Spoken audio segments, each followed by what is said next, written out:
Se završi dan,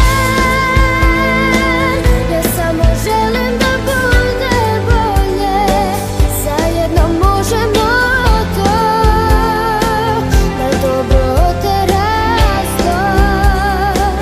I kada sanjamo san, nek bude 1000 raznih boja, od smeha radostan lep, od sreće najlepši cvet, na nama ostaje sve. Zdravo svima, ja sam Milica, ali me društvo zove Jaca. Imam 16 godina i adolescent sam kao i svi vi. Mi, adolescenti, često dolazimo u situaciju da ne budemo shvaćeni od strane odraslih i zbog toga sam odlučila da napravim jednu emisiju koja će biti samo o nama i u kojoj ćemo mi imati priliku da iskažemo svoje mišljenja i podelimo neka svoja iskustva. Zato sam emisiju nazvala Mi o nama. I prva tema u ovoj emisiji, u ovoj prvoj epizodi je prijateljstva u adolescenciji. Ja sam se potrudila da nađem neke svoje sagovornike, to jeste adolescente koji su bili voljni da odgovaraju na moje pitanja. Našla sam ih i hajmo sada do njih. Da vidimo šta to oni imaju da kažu o prijateljstvima u adolescenciji. Mislim da su lažna i na prvi pogled realna, ali u stvari većinom i ne postoje. Prava prijateljstva se jako teško nalaze, a kada se nađe ostanu zauvijek. Da su današnja prijateljstva uglavnom iskoristi. Pa razlika je u tome što je prijatelj neko kome ti potpuno veruješ i koji ti je kao član porodice. Naprimjer kao sestra ili brat i u koga imaš najviše poverenja, a drugi je neko ko je tu sa kim možeš da porazgovaraš, naprimjer drugovi iz odeljenja. Sa njima nisi toliko blizak kao sa svojim prijateljima. Pa pravi prijatelj nije potreban samo u ovom adolescentskom periodu, nego tokom celog života. Mnogo je teško naći takvu osobu koja će biti uz nas i kada nam je dobro i loše u životu. Smatram da je pravi prijatelj sada jako neophodan zato što prolazimo kroz fazu života kada se menjamo kao ličnost i napredujemo ili u svakom smislu i pored roditelja i porodice koji su nam tu kao podrška, trebamo da imamo nekog ko će da nas gura uz našu porodicu, da li je to drugarica, da li je to u školi, na treningu ili ne znam, na nekom drugom mestu. Smatram da je pravi prijatelj tu za svaku našu životnu situaciju. Duhovita i aktivna.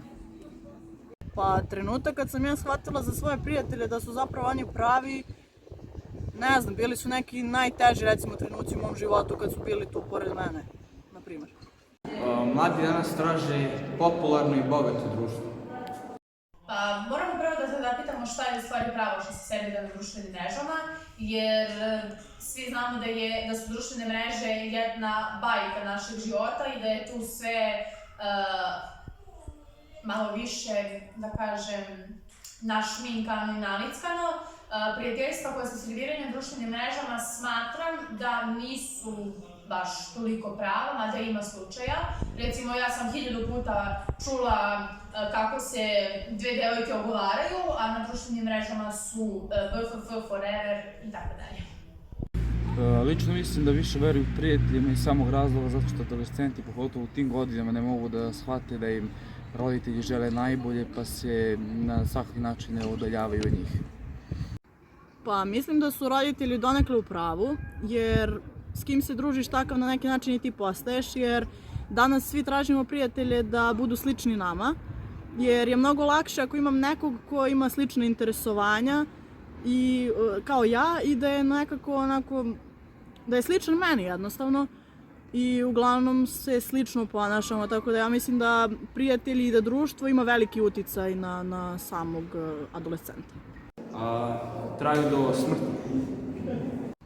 Ne znam, mislim, sve zavisi do osobe. Ako neko ima poverenja sasvim u tu osobu koju naziva prijateljem i ako je apsolutno mu veruje i misli da će ta osoba uvek biti tu za njega i da on može biti uvek tu za tu osobu, mislim da je onda prijateljstvo pravo. A ako, mada adolescenti sad uglavnom, ne znam, traže prijatelje čisto da bi imali nekog s kim da popričaju, da imaju društvo i da imaju s kim recimo da izađu u klub. Tako da ja iskreno u prava prijateljstva ne znam, ne mogu baš apsolutno da verujem, jer ni ja sama nemam nekog pravog iskrenog prijatelja, jer ne znam, mnogo sam teška osoba. Živimo u tom periodu da je često prisutno ta krađa momaka, drugarici ili da se drugarica smuva sa našim bivšim. Ja smatram da to nisu prave drugarice, jer da jesu, one to ne bi uradile. To se ne dešava samo sada, to se dešavalo i kada su naše mame bile devojke. Ja mislim da je to samo, da je to razlog samo zato što ne biramo pravi prijatelji oko sebe. Pa uglavnom se povuku u sebe i upadnu u neku depresiju, tako da kažem. To je slučaj sa tobom? Ne. Mladi danas ne bivaju prihvaćeni u društvu, možda zbog rase, zbog materijalnog stanja, zbog odeće koje oblače i to je bilo to. A mladi nisu prihvaćeni u društvu zato što živimo u tom vremenu kada se mišljenje prerano donese nekoj osobi i uglavnom su sve devojke predstavljene i gradi se mišljenje po njihovom fizičkom izgledu ili možda zbog drugačijeg oblačenja. Sada se svi trude da se uklope u neku masu, a niko se ne trudi da bude različit i plaši se da zbog toga što je neko različit, zato što, ne znam, ima drugu boju kože ili ne znam, da neće biti prihvaćen u društvu, što je pogrešno. Ja smatram da treba da budemo mi. Nisu prihvaćeni u društvu zbog toga zato što nisu labilne osobe, nisu vrednih poverenja i često se povlače same sebe. Mislim da bih se povukla u sebe i da bih recimo konstantno sebe preispitivala u čemu ja to grešim, pa niko neće da me primi u društvo, jer ne mogu 100 ljudi da im fali nešto, pa da ja ne mogu da se družim sa njima i da me odbacuju, jer verovatno je neki problem u meni. I onda bih, na primjer, pokušala da saznam, to jest da uvidim neke moje greške i zbog čega me ljudi zapravo odbacuju, zašto nemam prijatelja. Hvala vam što ste odgledali prvu epizodu emisije Mi o nama. Ja vas očekujem i u sledećoj. Biću tu sa možda nekim drugim sagovornicima i pričat ćemo o nekoj drugoj temi koja će se vama, nadam se, dopasti.